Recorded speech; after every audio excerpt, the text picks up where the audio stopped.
welcome to this talk on the portal locomotion of budget cuts. I am Joachim Holmer. I'm the co-founder and tech artist at Neat Corporation. So a little short background. I've been doing mostly programming and tech artist stuff in Stockholm, Sweden. So I did some work for Avalanche Studios. I did a Unity and C# teaching course at Future Games, which is a game development school. I've been doing some work for Quixel on their GPU baking stuff. And I've also created ShaderForge, a node-based shader editor for Unity. But nowadays, I spend pretty much all of my time at Neat Corporation developing Budget Cuts. So Budget Cuts is a first-person stealth VR game. And it's releasing soon. It's coming to Steam and Oculus Home May 16th, 2018. Thank you. I thought I'd just clear that out before people start asking. So. All right, so this talk, I'm going to talk about the portal locomotion in our game. It's mostly going to be about the design, and it's going to be about the tech, and a little bit about the art. So I thought I'd first show a video of it in action, if it works. Let's see. There we go. Sort of. OK, it's kind of slow, so I guess I'll explain it slowly. OK, so in this case, you can see that the player is standing in a blue room, and you're holding a device called a translocator. So you then fire a beacon out of this translocator, and then once it lands in the other room, you get a portal in your gun. So I think it's my internet connection that's really shitty. I'm sorry about that. OK, we'll make do. So the portal then opens up above your translocator gun, so you can then look through into the other room. So you can see that the other room is the red room, and that's inside the portal, and the blue room is whatever you were standing before. And you then move into the room by pressing a button, and then that portal then wraps around you, and you're transported to that location. I'm really sorry about the video, by the way. All right, so let's talk about the design.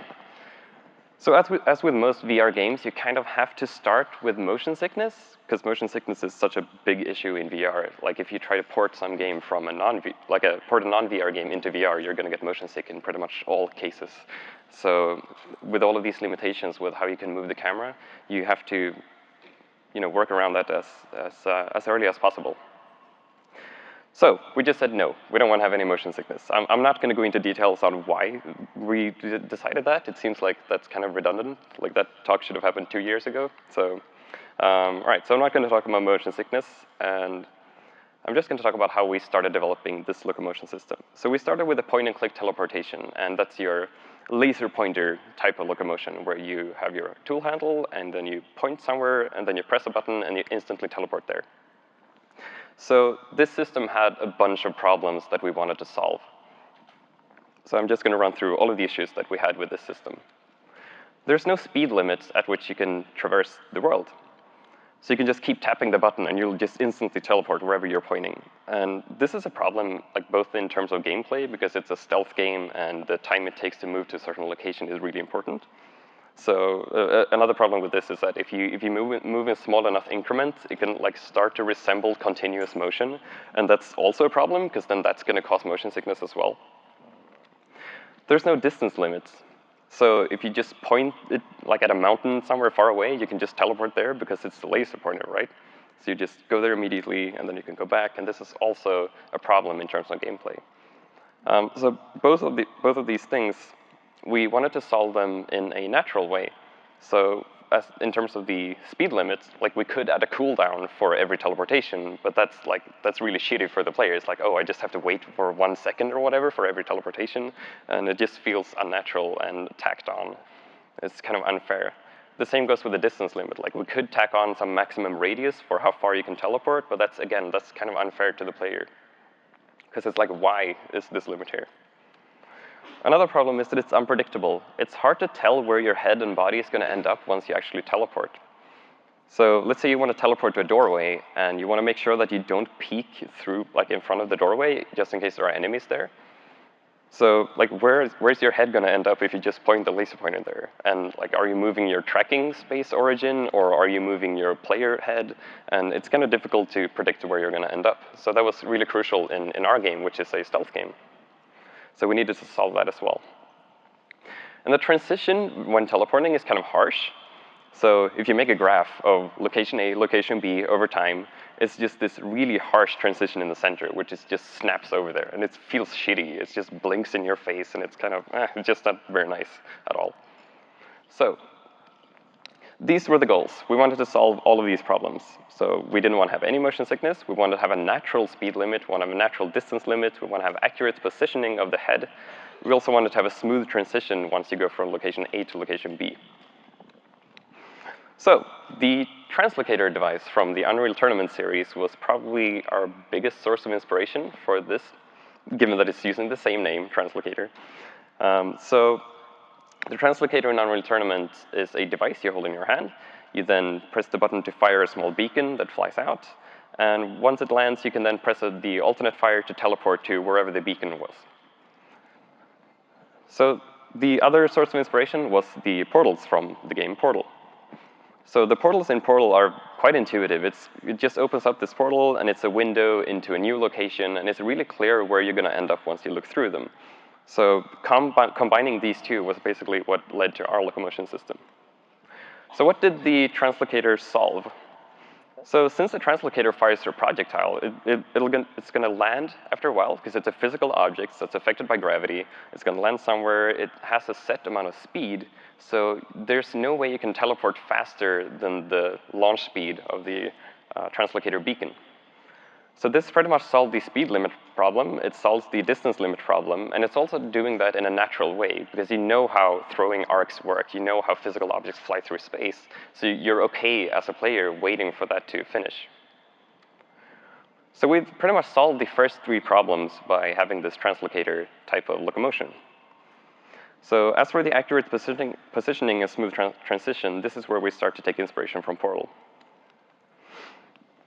So the transition so going back to the transition, the instantaneous transition that's kind of harsh and just popping in your face, we wanted to improve that. So we had some ideas on how to do that. So one idea was to crossfade, to show both worlds and just transparently fade out one over the other, which is really shitty. Don't do that. It's just showing two worlds at the same time. It's really hard on the GPU to render all of these things at the same time. It's just bad, so don't do that. You can also fade in and out to a solid color. This is something that I guess most VR games do these days. You flash to a solid color, then you flash back, and it works okay, and you can sort of, like, you can put some sounds in there that kind of gives a narrative of what's happening. So you can put like a footstep sound while it's fully faded to the solid color, and it gives kind of a narrative of what the player's doing during that transition.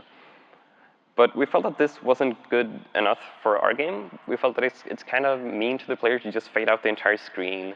It still feels kind of tacked on. It's like, oh, you're just doing this because it's VR, and okay, all right. So we decided to go with a portal. So having a portal gives the player the opportunity to look at both locations at the same time without them occupying the same space in their view. So for the crossfade example, you can see both places, but it's really hard to focus on it because they're overlapping and it's difficult. But with a portal, you can actually see where you're going to end up. You have this window of looking into the new place. So then it makes it much more predictable, which is good for our stealth game. So here's a bit of an overview of how the transition works. So in the first screenshot, you can see that the portal is open above the translocator, and the player wants to move into this red room that has a small coffee table. And once you want to go there, you press the buttons to translocate, and the portal then wraps around you. You can see that it expands. And once it's fully enveloped the player, they're standing at a new location. And this is a completely smooth experience. So just to give a little bit of a technical breakdown of how this system is set up. So on the left, you have the little cross is the origin of the play space. So we're doing room scale tracked VR. So that's the origin of the play space, and the thing above it is the eyes of the player or the cameras. And the things on the right, that's the destination you want to go to. So let's say these are objects you want to move to. So you then fire the translocator beacon. It lands near the objects. We then create another set of cameras because we're gonna have to render the portal as well.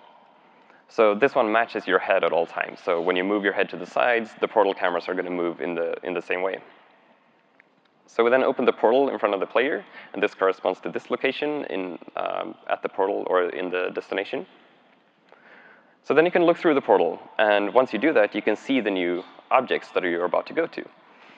And in this way, you get like a really predictable way of seeing where you're going to end up, how it's going to look. And this one is fully dynamic as well. So if you turn around, the portal's going to follow along your weapon as well. So you can always see where you're going to end up.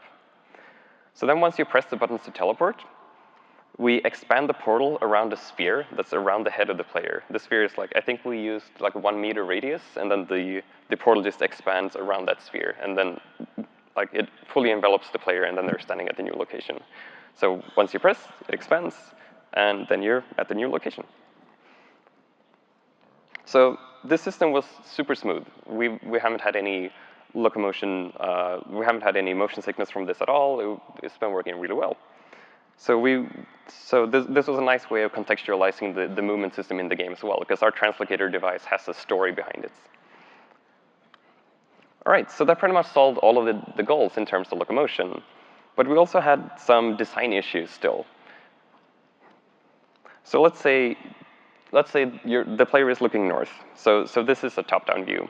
The player is looking north. They're holding the translocator device in front of them. And they open up the portal. And then you press the buttons to teleport to the new location. So the portal starts expanding in front of them.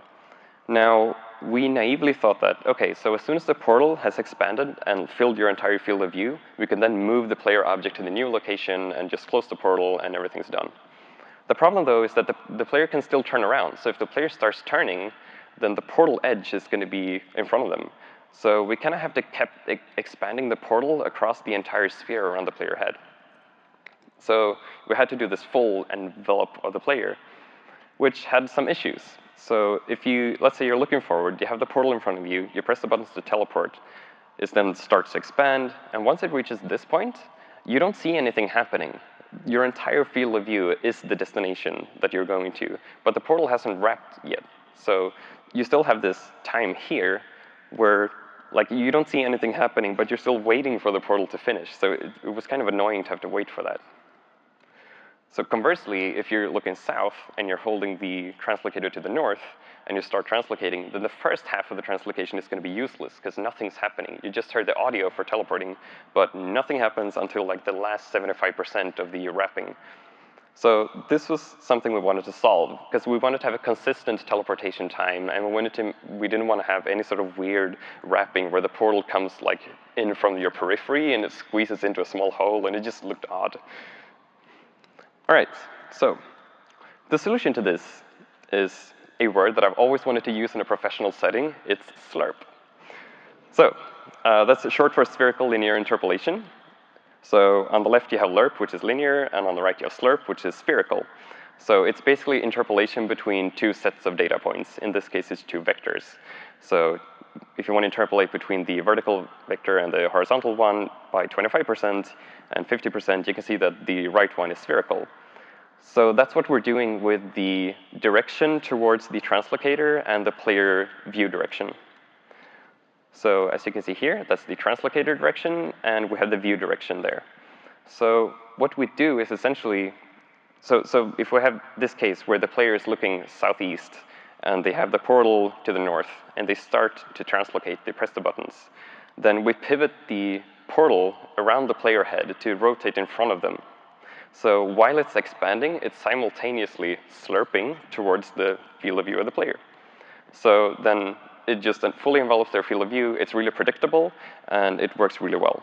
So this solved the problem of like holding the translocator behind them and they press the buttons. It just kind of gives you this side swipe as it covers your field of view, and it works really well. So that allows us to give a consistent time to move in every step. So then we also asked ourselves, what is the portal? Like, what's the physical nature of the portal, and how do people interact with it? So this is something that's quite important because the player gets certain expectations of how they can use it. So for instance, like, can you reach through the portal? Can you grab objects if you do that? Can you throw objects through the portal? So if you open the portal behind an enemy and you're holding a knife, can you throw the knife through the portal at the enemy? Like, should that work? Or can you put your head through the portal if you like move it really close to your face? So these were questions we had to solve somehow. And contrary to the portal in the game portal, our portal is not physical at all. It's only visual. So photons only, nothing else can go through this portal until you, well, actually translocate and press the buttons, I guess. And this worked pretty well in communicating how things work. And it also allowed us to save time in not implementing throwing physics objects through the portal, because that's a whole can of worms. So let's say the player is standing in this blue room, and they teleport to a pair of scissors that's lying on a shelf in a red room.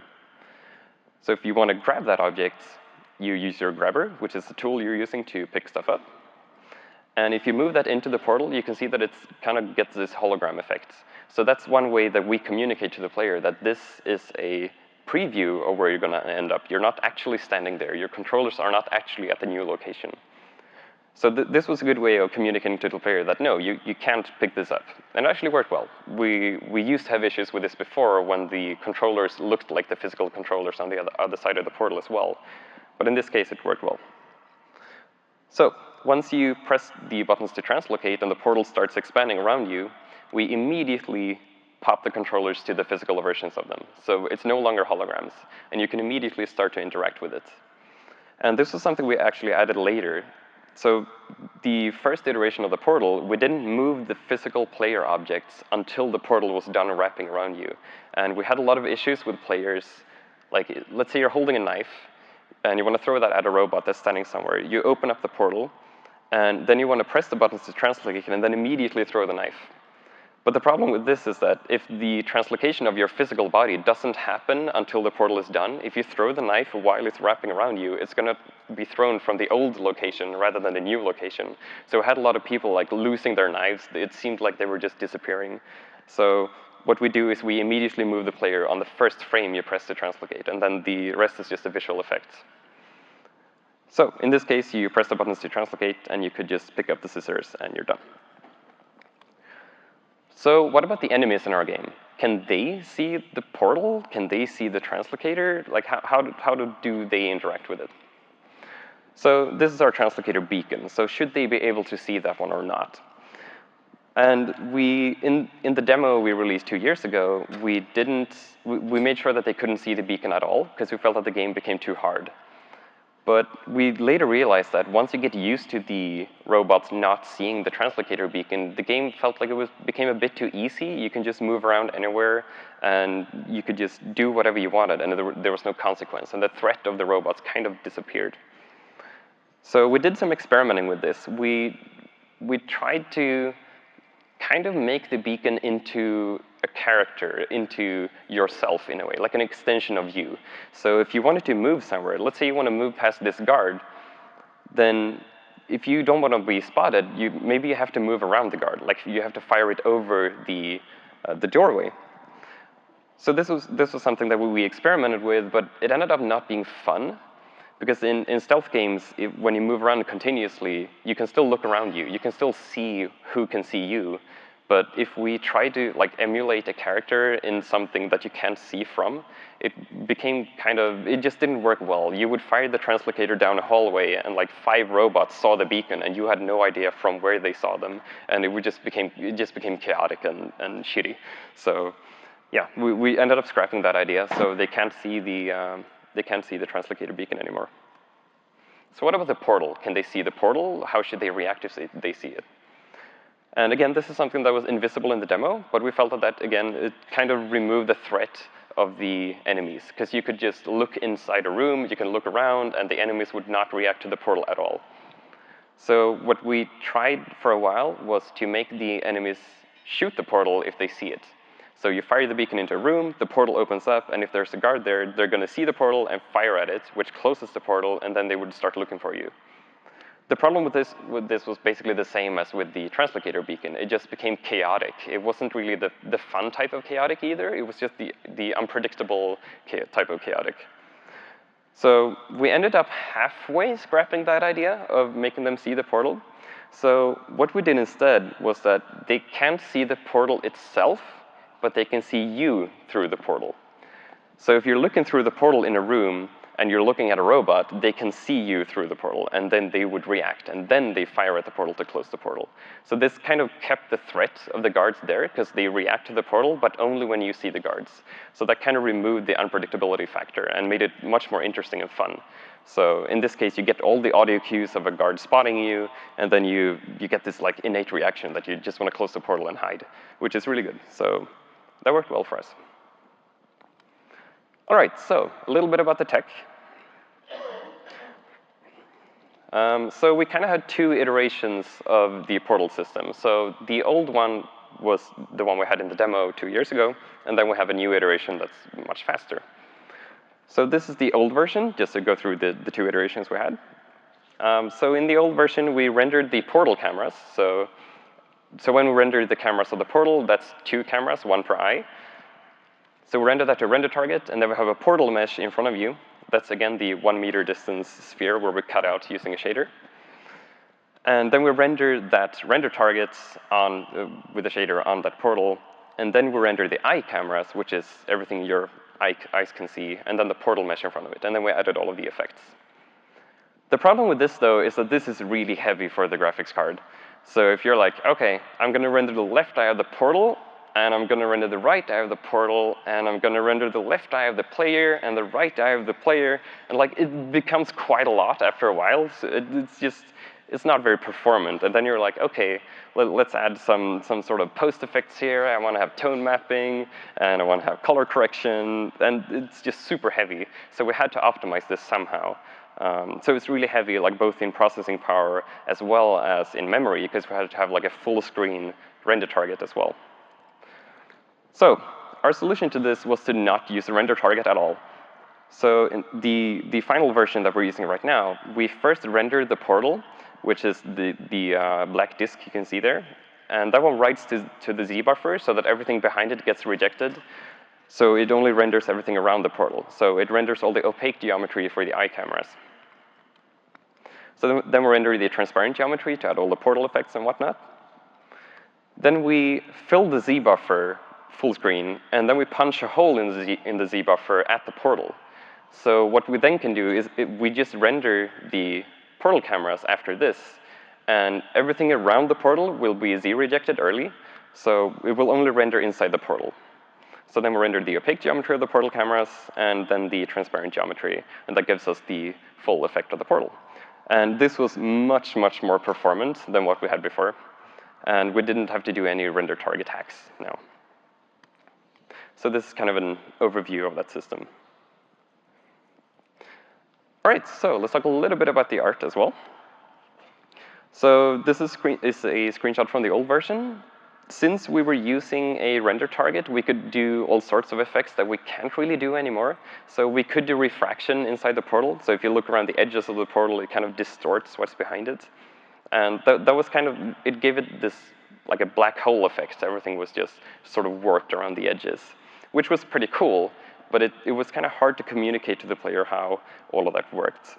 And but the advantage was like we could have the refraction effects, we could have like 2D effects around the edges, because it was just sitting on this inverted sphere around the player. But we changed that for the final portal. So just to give a little effects breakdown of how the portal is rendered, we first have the disk of the portal, and we then render a glow effect around the portal. It's just a quad strip, basically. So this is on the outside and gives it a nice glow effect. Then there's a funnel, which is too high poly. I forgot to fix that, but too late now. So it has like a funnel shape, which gives it a bit of a depth and gives it kind of a funnel effect. The effect is kind of subtle, but in VR, it feels much better. It feels like things are going into the portal. All right, so then we render the eye cameras inside the portal. And then we have a multiply disk that multiplies in a color from the edges. I can switch back and forth so you can see. So that gives it a bit more depth. It gives it a bit more punch and makes it feel like a sphere and a deep thing you can look into. So then we have an inner inverted cylinder thing that gives it more of the funnel effects, which is useful. And then another glow ring on the inside to make the border seem like a really sharp glow, kind of the lightsaber effect, I guess. All right, so let's see if this one, there we go. And then we also have a bubble shine on top of the portal, because in the new version, we want the portal to feel more like a bubble you can look through rather than a black hole, or a wormhole, I guess. So yeah, that gave it a nice shine. We had to tweak this one quite a lot to make sure that it didn't like outshine the things you were seeing inside of the portal. And this was kind of tricky when you were moving from like a very dark area to a very bright area and vice versa. So if you had like really bright reflections on the portal going into a dark area, you would just see the reflections and it was super confusing. So we ended up just fading the reflection in the center of the portal and just making it sharp around the edges. All right, so the physical nature of the portal was something we had some issues with in the demo. So this inverted sphere I've been talking about before, that was something we had to scrap once we reached the final iteration of the portal, because the inverted sphere idea was basically you take a sphere, you invert it, it's 1 meter in radius, and then we had a shader that rendered the portal in front of you based on the direction from your head to the translocator. But the problem with that was that it had no sense of depth. It was always at 1 meter distance, regardless of where you were holding the translocator. So you could move the translocator around, but the portal would stay at 1 meter's distance. And it was really hard to tell, like, where is the portal? How far away is it? It just felt weird for the player. So let's see if this video plays.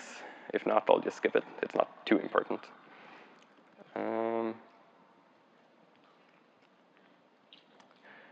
Nope, okay, it's slow, whatever. Okay, so once we changed the portal to be a sphere above the translocator, then we had to solve the problems of the player pushing their head through that one, because that was not a problem before, right? Because it was always at 1 meter's distance. You couldn't put your head through it. But once you have it as a sphere above the translocator, you have to solve that problem somehow. So what we did was when the player pushes their head towards the sphere around the translocator, we just shrink it down and then it moves into the controller. So we had some debating, like whether or not you should be able to translocate by putting it above your head. But that it's kind of hard to, because you want to be able to look through the portal without moving to the new location. So we decided that you can't do that. You have to press the buttons to teleport. We also wanted to keep the 2D effects we had. We had these, like, it was 3D geometry, but we wanted to have like all the nice borders and all the nice glow effects. But if it's a sphere, it was difficult to control all of those in a nice way. So what we ended up doing was to fake a sphere. So this is a 2D example of the same case. So what we ended up doing was to move a disk to a location inside a sphere to make it look like a sphere from whatever perspective you were looking at it from. And this is done on the GPU, so it's done per eye. And the effect is actually super convincing in VR. And here's the code in case you want it. So you can really easily fake spheres this way. And it's really fascinating because when I tried this in VR, I was like, holy shit, this really does look like a sphere. And it's really bizarre, even though it's just like a disk that's repositioned. So this way we could just keep all of our nice 2D effects. And yeah, we had a lot of control in how we could make the portal look and feel. And that's it for my talk. So thank you very much for joining.